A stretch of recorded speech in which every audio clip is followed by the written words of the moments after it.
નમસ્કાર. ધોરણ 7 સામાજિક વિજ્ઞાન પાઠ 17 પાર્ટ 1 સંચાર માધ્યમ અને જાહેરાત. ઉત્તરોત્તર આપણા જીવનમાં આવતી આધુનિકતા. મનુષ્ય એક જ એવું પ્રાણી છે કે ભગવાને તેને બુદ્ધિ આપી છે, બરાબર? એટલે તે ઉત્તરોત્તર આધુનિકતા તરફ આગળ વધી રહ્યો છે. આપણે બધાએ પાઠ 6 ધોરણ 6માં પાઠ બીજો ભણેલો હતો, આદિમાનવથી સ્થાયી જીવન. એટલે આપણે સૌ અત્યારે આપણે કેટલા આધુનિક થઈ ગયા છીએ, બરાબર ને? તો સંચાર માધ્યમ છે તે લોકો સાથે સંકળાયેલું છે.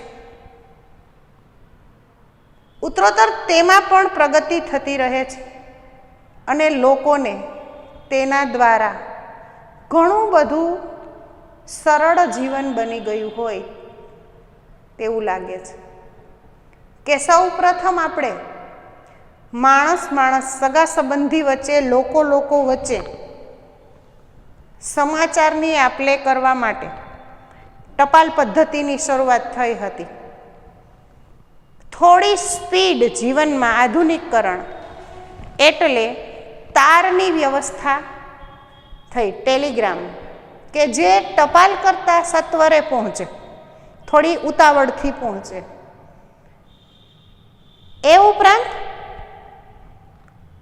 ધીમે ધીમે તાર પછી અન્ય વસ્તુમાં જોઈએ તો લોકો સુધી રેડિયો, સિનેમા, પુસ્તકો, વર્તમાન પત્રો, જાહેરાતો, આ બધા સંચારના માધ્યમો છે કે જેથી લોકોને જીવનશૈલીમાં બદલાવ આવવા લાગ્યો. જોઈએ આપણે ટુ ધ પોઈન્ટ પાઠ 17 સંચાર માધ્યમ અને જાહેરાત. કે આપણે જાણીએ છીએ કે માનવી એક વિચારશીલ સામાજિક પ્રાણી છે. મનુષ્ય કેવું પ્રાણી છે? વિચારશીલ સામાજિક પ્રાણી. ભગવાન તરફથી તેમને મળેલી સૌથી મહત્વની ભેટ એટલે બુદ્ધિ. મનુષ્ય જ્યારે ભય એટલે કે બીક, સુખ, દુઃખ વગેરે બાબત અનુભવે છે ત્યારે તે વ્યક્ત કરવા પ્રયત્ન કરે છે.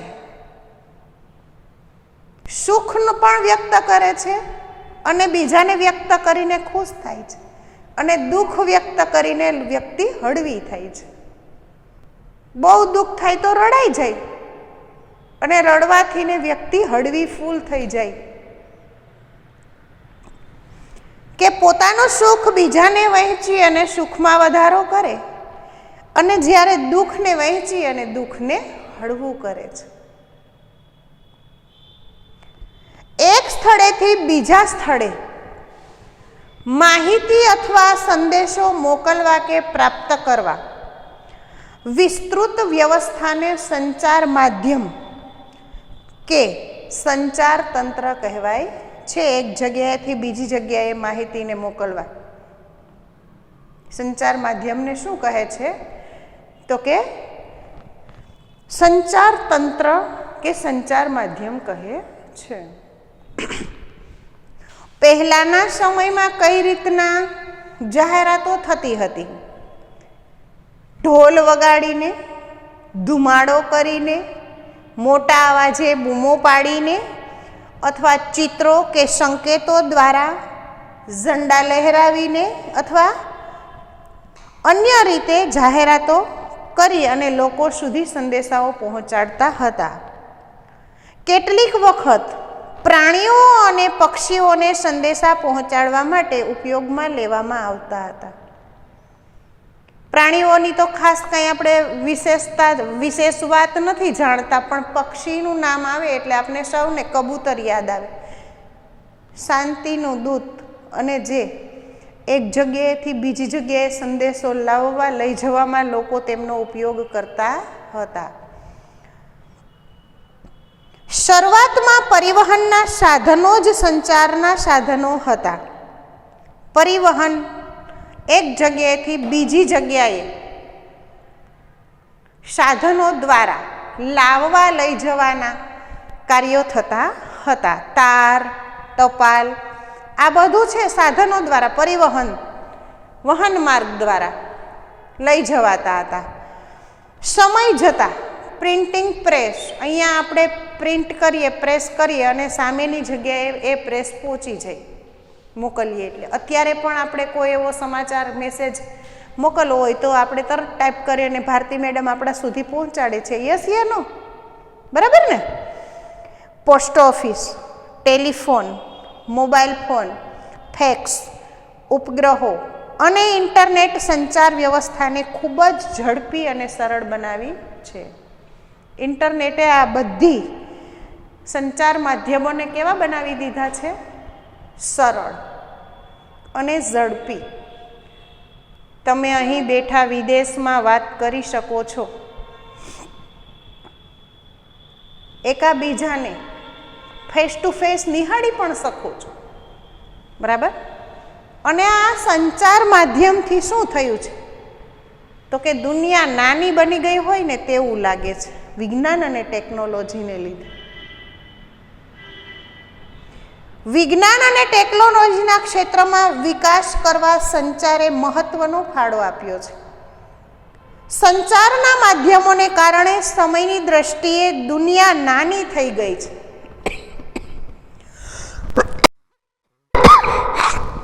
દુનિયા કેવી થઈ ગઈ છે? નાની. તમે તમારી ઘરે બેસીને ઇન્ટરનેટ દ્વારા ગમે ત્યાં લાવો લઈ શકો છો, આનંદથી વાત કરી શકો છો, એકાબીજાને મેસેજ પહોંચાડી શકો છો. યસ યા નો? બરાબર ને?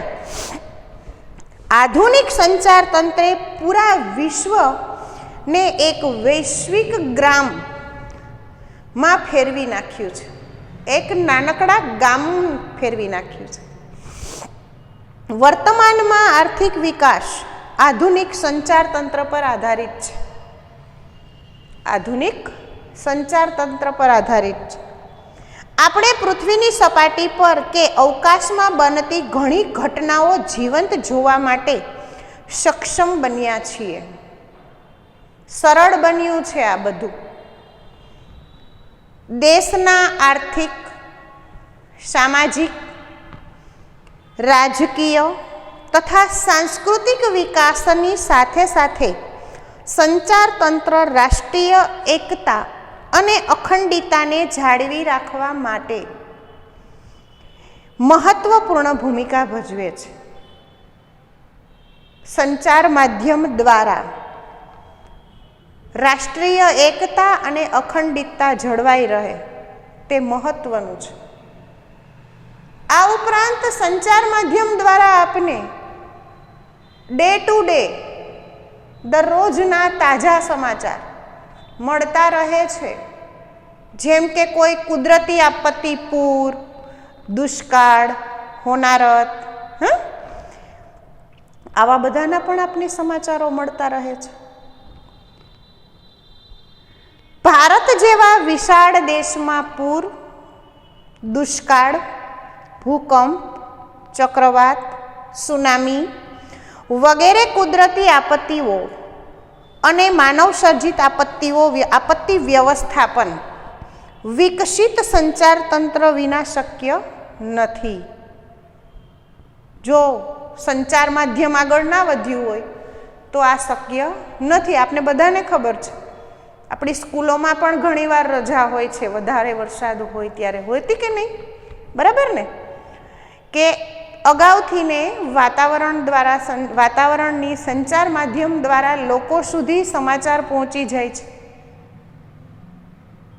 કે આગળ વધારે વરસાદ હોવાથી પૂર આવવાની શક્યતા, નદીની આસપાસના ગામોને ખાલી કરવા અથવા તો તકેદારી રાખવી કે તેમને કોઈ નુકસાન ના થાય. સરકાર સત્વરે પગલાં લેવા માંડે કે જેથી કરીને માલહાનિ અને જાનહાનિ બંનેથી ને લોકો બચી શકે. પહેલો મુદ્દો છે સંચાર માધ્યમ અને જાહેરાતનો ટપાલ પદ્ધતિ. તમે લોકોએ તો ટપાલ જોઈ હોય કે કેમ, પણ એક મોકો છે. ટપાલના પણ વિવિધ પ્રકાર હોય. જુઓ, પાઠના પેજ ઉપર આપેલા જ છે. ટપાલ છે, આ કવર છે, આ પણ એક કવર છે, આ સરકાર તરફથી મળતા કવરો છે. તમે તમારા પાઠ્યપુસ્તકમાં નિરાતે ઓબ્ઝર્વેશન કરજો એટલે ખ્યાલ આવશે કે આવા ટપાલો હતા, અથવા તો ઘરના કોઈ વડીલોને પૂછજો કે આવી ટપાલ હોય. જે ગાંધીજીના ફોટાવાળી છે ને એ ટપાલમાં લખવાનું હોય, એક બાજુ ટિકિટ ચોંટાડેલી હોય, એમની બાજુનું છે એ કવર છે કે એમની અંદર કાગળ લખીને મૂકવાનો હોય. એક કેવો કલર કહેવાય કે પિસ્તા કલર પણ નહીં અને બાટલી કલર પણ નહીં, એમની અંદર સીધું લખવાનું હોય અને લખીને પેક કરવાનું હોય. આ પણ લખવાના એક નિયમો હોય છે. મન પડે તેમ લખવાનું નહીં. તમે લોકો પરીક્ષામાં પત્ર લેખન કરો છો, ગુજરાતીમાં એક ભાગ પૂછાય છે ને પત્ર લેખન. પછી દિવાળી કાર્ડ તમે લોકોએ અવશ્ય જોયું હશે, જોયું છે ને બધાએ? દિવાળી કાર્ડ છે, બર્થડે કાર્ડ છે, બરાબર? કે પહેલાના સમયમાં સાંકેતિક કે મૌખિક સંદેશા આપવાનું સ્થાન લેખિત સંદેશાઓએ લીધું. એમાંથી ટપાલ પ્રથાનો જન્મ થયો. શું થયું? ટપાલ પ્રથા શરૂ થઈ. ભારતમાં આધુનિક ટપાલ સેવાની શરૂઆત ઈસવીસન 1854માં થઈ હતી. લોકો દૂર દૂર રહેતા પોતાના સગા સંબંધી, મિત્રો કે સરકારી કચેરીઓને પત્ર મોકલવા લાગ્યા.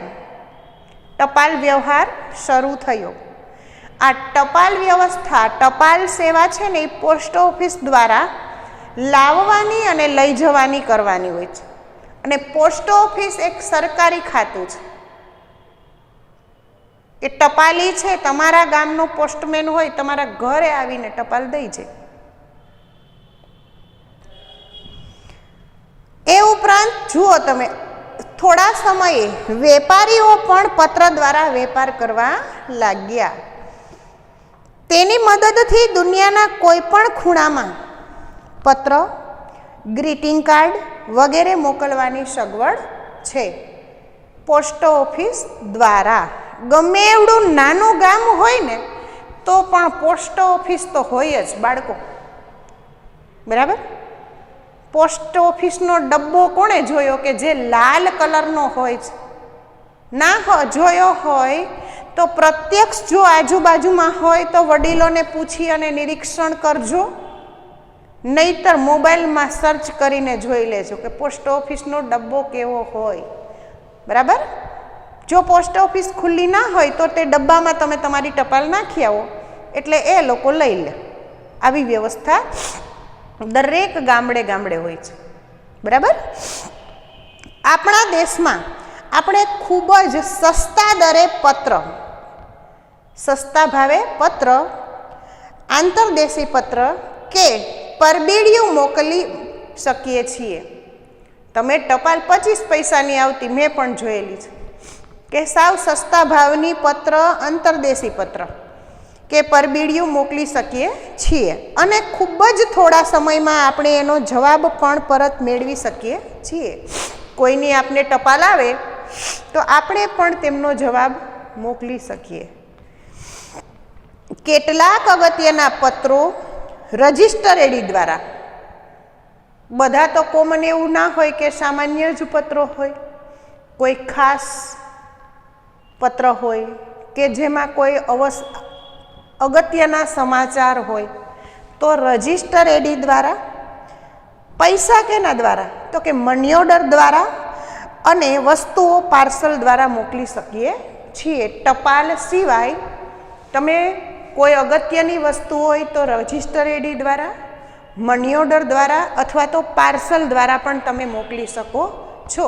અને આ બધી સેવા કોના દ્વારા ઉપલબ્ધ હોય? તો તમને બધાને ખ્યાલ હોવો જોઈએ, પોસ્ટ ઓફિસના કાર્યકર્તા દ્વારા.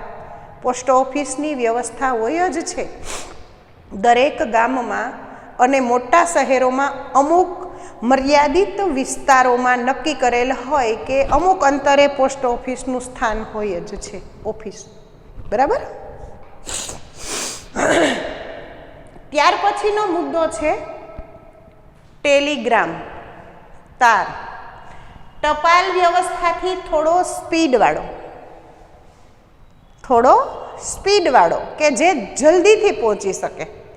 ટપાલ તો નિરાતે પહોંચી શકે, પરિવહન દ્વારા હોય એટલે. બરાબર. કે ટેલિગ્રામની શોધ થઈ ઈસવીસન 1850માં કરવામાં આવી હતી. ભારતમાં ટેલિગ્રામ સેવા સૌ પ્રથમ કોલકાતા અને ડાયમંડ હાર્બર વચ્ચે શરૂ થઈ. ટેલિગ્રામની સેવા ભારતમાં કોલકાતા અને ડાયમંડ હાર્બર વચ્ચે શરૂ થઈ. ટેલિગ્રામ દ્વારા નાના નાના સંદેશાઓ એક સ્થળેથી બીજા સ્થળે ઝડપથી પહોંચાડી શકાતા હતા. આ પછી તેમાં એક્સપ્રેસ તારની સુવિધા આવી. પણ જુઓ તમે, એક્સપ્રેસ તારની સુવિધા ખૂબ લાંબો સમય ટકી શકી નહીં. શું કામ એને? તો કે તે વધારે ખર્ચાળ હતી. આ સંદેશો તરત જ વ્યક્તિને મળી જતો હતો. આ સુવિધા ભારતમાં 13 જુલાઈ 2003માં બંધ કરવામાં આવી. ક્યારે બંધ કરવામાં આવી? 2003માં. ત્યાર પછી જો તમે ચિત્ર બધાના વ્યવસ્થિત આપેલા જ છે. ટેલિગ્રામ મશીન આપેલું છે કે જે પ્રિન્ટર જેવું લાગે છે, અને ટેલિગ્રામ તારની પોસ્ટ હોય જે સિમ્બોલ, તે પણ આપને બતાવેલો છે. ત્યાર પછીનો મુદ્દો છે પુસ્તકો. પુસ્તકો આપણા સાચા મિત્રો છે એમ કહીએ તો ચાલે. અત્યારે તો આપણો મિત્ર મોબાઈલ બની ગયો છે. બરાબર ને? પુસ્તકો આપણા સાચા મિત્રો છે, અને પુસ્તક એક જ એવી વસ્તુ છે કે જેનું જ્ઞાન એક પેઢીને બીજી પેઢીને આપી શકો, શેર કરી શકો. કે પુસ્તક એ જ્ઞાનનો ભંડાર છે. પુસ્તક એ જ્ઞાનનો ભંડાર છે. પુસ્તકો એક પેઢીનું જ્ઞાન, એના વિચારો, એની સિદ્ધિઓ વગેરે બીજી પેઢી સુધી પહોંચાડવામાં સફળ રહ્યું છે. પુસ્તકો જ્ઞાન અને માહિતીઓના પ્રચાર અને પ્રસાર કરે છે. પ્રચારય કરવું અને પ્રસારય કરવું. બરાબર. હાલના સમયમાં વિદ્યાર્થીઓને સ્પર્ધાત્મક પરીક્ષા લક્ષીઓમાંથી પસાર થવાનું હોય છે. યુપીએસસીની પરીક્ષા, જીપીએસસીની પરીક્ષા, વર્ગ 1ની પરીક્ષા, આ બધી એક્ઝામો આવે છે. બરાબર. પીજીવીસીએલની પરીક્ષા, જેટકોની પરીક્ષા. તમે લોકો જેમ જેમ આગળ ભણતા જશો તેમ તમને ખ્યાલ આવતો જશે. બરાબર ને? આ પરીક્ષાલક્ષી માહિતી પ્રાપ્ત કરવા માટે પુસ્તકો સહાયક બની રહે છે. વર્તમાન સમયમાં ઈ બુકનું ચલણ વધ્યું છે. ઈ બુક દ્વારા તાજેતરના બધા સમાચાર તમને ફટાફટ મળવા લાગે છે. બરાબર. આ ઉપરાંત આ બધી પરીક્ષાઓ પાસ કરવા માટે તમારી અંદર રહેલું જ્ઞાન બહોળા પ્રમાણમાં હોવું જોઈએ. પ્લસ એવા પ્રશ્નો પૂછાય છે કે તમારામાં સામાન્ય જ્ઞાન પણ હોવું ખૂબ જ આવશ્યક છે. ગણિત, વિજ્ઞાન, અંગ્રેજી જો આવડવું જોઈએ એવું ના હોય. તેમાં ભાષાના પણ પ્રશ્નો હોય, વિજ્ઞાનના પણ પ્રશ્નો હોય, સાથે ઉત્તરોત્તર રિઝનિંગના પણ પ્રશ્નો હોય. એટલે તમારે આ બધાની તૈયારી કરવા માટે કોણ મદદરૂપ વધારે રહે છે? તો કે પુસ્તકો. ત્યાર પછીનો મુદ્દો છે વર્તમાન પત્રો, છાપાઓ. ચા જેવી ટેવ હોય છે છાપા સાથે. સવારમાં ઉઠીને છાપવું. છાપામાં કેટલી માહિતીઓ આપેલી હોય છે ને? ના વાંચતા હોય તો એક દિવસ સરસ મજાની દ્રષ્ટિ કરજો. એ ઉપરાંત દરરોજ શનિવારે શું આવતું હોય તો કે ઝગમગ આવતું હોય, અમુક દિવસે નારી આવતી હોય, અમુક દિવસે ધર્મલોક આવતું હોય. આ વર્તમાન પત્રોની સાથે સાથે જોડાયેલા અમુક પૂર્તિઓ હોય છે એવી કે જે બધાને, નારી હોય તે કોને વાંચવી ગમે, ધર્મલોક કોને નારી બધી મમ્મીઓને ગમે, બરાબર. સિઝન અનુસાર તેમાં વસ્ત્ર પરિધાન, એ ઉપરાંત રસોઈ, એ ઉપરાંત અવનવી કિચન ટિપ્સ હોય. આ નારી દ્વારા આવું સ્ત્રીઓને સજ ધજવાનું, બધું તૈયાર થવાનું, આ બધી માહિતીઓ નારીમાંથી મળી રહે. તો ધર્મલોક, ધર્મલોક કોને ગમે? આપણા ઘરના વયસ્ક લોકોને. કે શ્રાવણ મહિનો ચાલે છે તો શ્રાવણ મહિનામાં કયા કયા તહેવારો આવશે, એ તહેવારોનું શું મહત્વ છે, એમાં ડિટેલમાં માહિતી આપેલી હોય છે બધા તહેવારોની. આસો મહિનો ચાલે છે, નવરાત્રિ આવશે, દિવાળી આવશે, તો ધર્મલોકમાંથી તમને એ બાબતનું જ્ઞાન મળે. એટલે આપણા દાદીને ગમે વાંચવું, દાદા હોય એમને ગમે, ઉંમરલાયક લોકોને ધર્મલોક વાંચવું ગમે. તે એમનું એક પેજ પણ છોડે નહીં બાળકો. અને ઝગમગ આપણા નાના ભાઈ બહેનને ગમે ને આપને પણ ગમે, બરાબર છે. આવું તો ઘણું બધું આખા અઠવાડિયામાં આવતું હોય છે, અઠવાડિયામાં, 15 દિવસમાં, 1 મહિને. એ ઉપરાંત છાપામાં શું વર્તમાન પત્રોમાં શું હોય છે જોઈએ આપણે.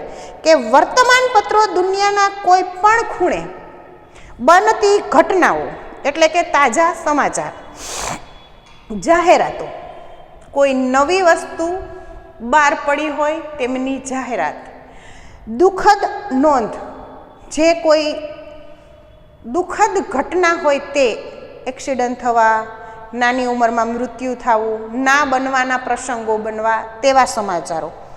આજનું ભવિષ્ય, પંચાંગ, વિશેષ દિન, આ બધી કોલમો હોય છે હો, તમે જોજો. તિથિ, ચોઘડિયા, કેટલાને તિથિમાં ખબર પડે છે?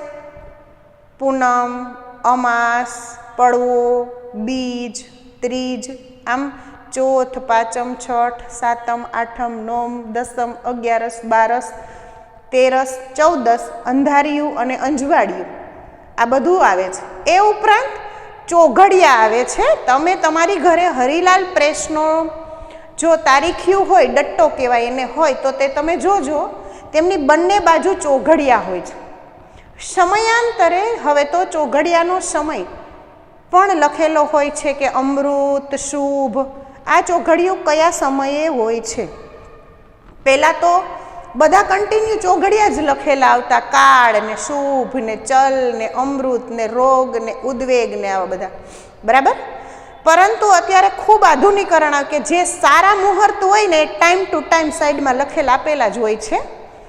જે હરિલાલ પ્રેસના ડટ્ટામાં મેં જોયેલું છે, તમે પણ ઓબ્ઝર્વ કરજો એટલે તમને ખ્યાલ આવશે, બરાબર. વગેરે બાબતો સુધી પહોંચાડે છે. આપણે ત્યાં વિવિધ ભાષાઓમાં અનેક દૈનિક પત્રો અને સામયિકોનું પ્રકાશન થાય છે. વિવિધ ભાષા એટલે કે ગુજરાતી, હિન્દી અને ઇંગ્લિશ આપણે બધા સમજીએ છીએ, વાંચી પણ શકીએ છીએ, બરાબર ને. ત્યાર પછીનો મુદ્દો છે રેડિયો. રેડિયો મજા આવે ને બધાને? તમે લોકોએ જોયો નથી? એક માત્ર FM નામ સાંભળેલું છે, મોબાઈલમાં આવે છે એટલે. રેડિયો પણ એક સરસ મજાનું સાથે લઈ જઈ શકાય તેવું. અને રેડિયો તો એવી વસ્તુ છે બાળકો કે આવડા રેડિયાથી માંડી અને આટલો મોટો રેડિયો આવે. અને સૌથી સરસ કંપની ફિલિપ્સ. રેડિયામાં પણ સવારના ભજનથી લઈ સમાચારો, સુવિચારો, રમતગમતના સમાચારો, એ ઉપરાંત વાતાવરણના સમાચારો, પૂર, દુષ્કાળ, વાવાઝોડું, ફિલ્મી ગીતો, પરિસંવાદ, આ બધું જાણવા મળે છે સમયના અંતરે. અને તે સવારના પહોરમાં જ રત્નકડિકા એટલે કે સુવિચાર, બધું રેડિયો દ્વારા મજા આવે એવું વસ્તુ રેડિયો છે એ શ્રાવ્ય પ્રકારનું સાધન છે. આ રેડિયો છે એ કેવું સાધન છે? શ્રાવ્ય પ્રકારનું. શ્રાવ્ય એટલે સાંભળવું. દ્રશ્ય અને શ્રાવ્ય એ બંને હોય તો તેમાં ટેલિવિઝનનો સમાવેશ થાય. દ્રશ્ય અને શ્રાવ્ય તો ટેલિવિઝન જોઈ પણ શકાય અને સાંભળી પણ શકાય. પણ રેડિયો કેવું છે સાધન? તો કે શ્રાવ્ય પ્રકારનું સાધન છે. રેડિયો એ શ્રાવ્ય પ્રકારનું સંચાર માધ્યમ છે. રેડિયો પર સંગીત, લોકગીત, ફિલ્મી ગીતો, પરિસંવાદ, રમતગમત સમાચાર, નાટક, હવામાન સમાચાર, ખોવાયેલી વ્યક્તિની જાહેરાત, ભજન, વાર્તા જેવા કાર્યક્રમો સાંભળવા મળે છે. આ ઉપરાંત વરસાદ, પૂર, ચક્રવાત જેવી સંકટ સમયની આપત્તિઓની જાણ કરવામાં આવે છે. રેડિયો સુવિધા મોબાઈલમાં પણ ઉપલબ્ધ છે. રેડિયોની શોધ ક્યારે થઈ? આટલું જાણો મુદ્દામાં 6 મુદ્દા દ્વારા સમજાવેલું છે. જોઈએ પહેલો મુદ્દો કે રેડિયોની શોધ ઈસવીસનને 1895માં ઇટાલીના માર્કોનીને ફાળે જાય છે. કોણે કરી છે? માર્કોનીએ તેમની શોધ કરી છે. આકાશવાણીનું સૌ પ્રથમ કેન્દ્ર ઇંગ્લેન્ડમાં સ્થાપવામાં આવ્યું હતું. રેડિયોનું પ્રસારણ ક્યાંથી થતું હતું? તો કે ઇંગ્લેન્ડ. ભારતમાં મુંબઈ અને કોલકાતા ખાતે ખાનગી કંપનીએ ટ્રાન્સમીટર દ્વારા માહિતી પ્રસારણ કરવાની શરૂઆત કરી હતી. રેડિયોની માહિતી પ્રસારણ કરવાનું ક્યાંથી શરૂ થયું? તો કે મુંબઈ અને કલકત્તા વચ્ચે. ઈસવીસન 1930માં મુંબઈ અને કોલકાતા ખાતે ટ્રાન્સમીટરો સરકારે પોતાના હસ્તકે લઈ તેનું નામ ઇન્ડિયન બ્રોડકાસ્ટિંગ સર્વિસ રાખ્યું. ઈસવીસન 1957માં તેમનું નામ આકાશવાણી રાખવામાં આવ્યું. આકાશવાણી કેન્દ્ર રાજકોટમાં પણ આવેલું છે. તમે લોકો ક્યારેય જાઓ તો તેમની મુલાકાતે જજો, મજા આવશે. કઈ રીતના ત્યાંથી પ્રસારણ થાય છે તેમની માહિતી મળે આપને. બરાબર. ઈસવીસન 1957માં તેમનું નામ આકાશવાણી રાખવામાં આવ્યું. અને છેલ્લો મુદ્દો કે પ્રસાર ભારતનું જાહેર પ્રસારણ કરતા સ્વાયત્ત કોર્પોરેશન છે. તેમની સ્થાપના 23/11/1997માં કરવામાં આવી હતી. આજે ઓલ ઇન્ડિયા રેડિયો અને દૂરદર્શન નેટવર્કની સેવા પ્રસારણ ભારતી દ્વારા પૂરી પાડવામાં આવે છે. હાલમાં FM રેડિયોનું પ્રસારણ થઈ રહ્યું છે. અત્યારે આપણે FMથી બધા વાકેફ છીએ, જાણીતા છીએ. બરાબર. આ હતી રેડિયોની શોધ. ત્યાર પછી સિનેમા બધાને બહુ જ ગમે ને ટીવી જોવું, સિનેમા પિક્ચર જોવા જવું. જેનાથી